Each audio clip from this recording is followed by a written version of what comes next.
माझा विठ्ठल माझी वारी या खास कार्यक्रमात आपल्या सगळ्यांचं स्वागत। वारीतलं सगळ्यात मोठं आकर्षण म्हणजे रिंगण।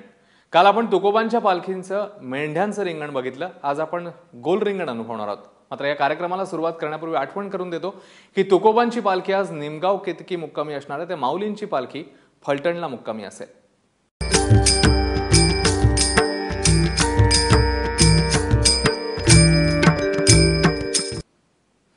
या वारीमध्ये वर्षानुवर्ष चालत असलेला रिंगण सोहळा आपण बघत असतो। मात्र या रिंगण सोहळ्याचे देखील अनेक पैलू आहेत, ज्याच्यामध्ये विणाधारी, पखवाजदारी आणि डोक्यावर तुळशीचं रोप घेऊन रिंगण करणाऱ्या महिलांचं वेगवेगळं रिंगण असतं। ज्ञानबा तुकारामचा जयघोष करत वारीतलं हे रिंगण बघणं म्हणजे एक अवर्णनीय अनुभव आहे। जगद्गुरु संत तुकाराम महाराजांच्या संपूर्ण पालखीच्या मार्गावरचं हे रिंगण जे आहे हे सुरू झालेलं आहे। बेलवाडी या नावाच्या गावामध्ये हे रिंगण जे आहे ते पार पडतंय।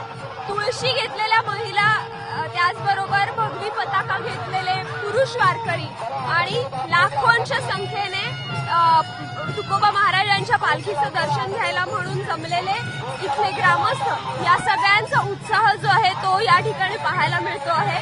ज्ञानबा तुकारामचा गजर करत खरं तर कुणीही न बोलावता कुठल्याही आमंत्रणाशिवाय हे वारकरी जे आहेत ते वारीच्या मार्गावर चालायला सुरुवात करतात आणि संपूर्ण वारीच्या वाटेवरती काहीतरी एक मनोरंजनाचा भाग म्हणून, काहीतरी एक जीव रिझवण्याचा भाग म्हणून हे जे रिंगण आहे याचं आयोजन केलं जातं।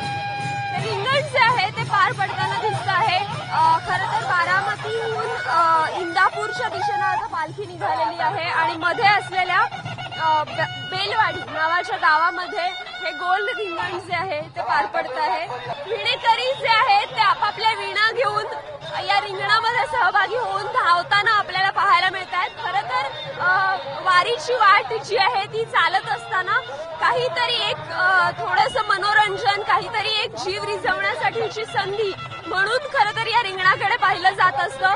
ते रिंगण या ठिकाणी उत्साहात पार पडतंय। भगवी पताका जी आहे ती घेऊन पताकावाले जे आहेत ते सगळेजण या रिंगणात सहभागी होतात।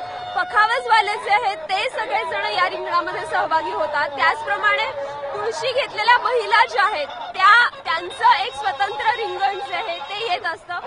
एकूणच उत्साह जो आहे तो या सगळ्यांच्या चेहऱ्यांवरती दिसत असतो। खरं तर रिंगण जे आहे त्या रिंगणामध्ये हे वारकरी जे आहेत ते आता वीणा आणि टाळ घेतलेले वारकरी जे आहेत ते आता त्यांचं रिंगण जे ते पूर्ण करतायत। एकूणच हा सगळा उत्साह जो आहे तो त्या सगळ्यांच्या चेहऱ्यांवरती आणि त्यांच्या त्या रिंगणामध्ये सहभागी होण्याच्या पद्धतीवरूनच आपल्याला दिसेल।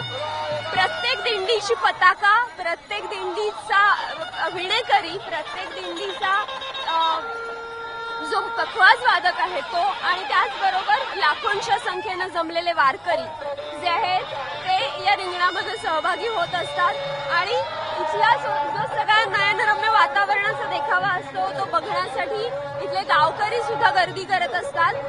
एकूण उत्साह आणि जल्लोष जो आहे तो आता बेलवाडीमध्ये पाहायला मिळतोय। यानंतर पालखी इंदापूरच्या दिशेनं मार्गस्थ होणार आहे। कॅमेरामन अमोल गव्हाळेसह भक्ती बिसुरे, एबीपी माझा।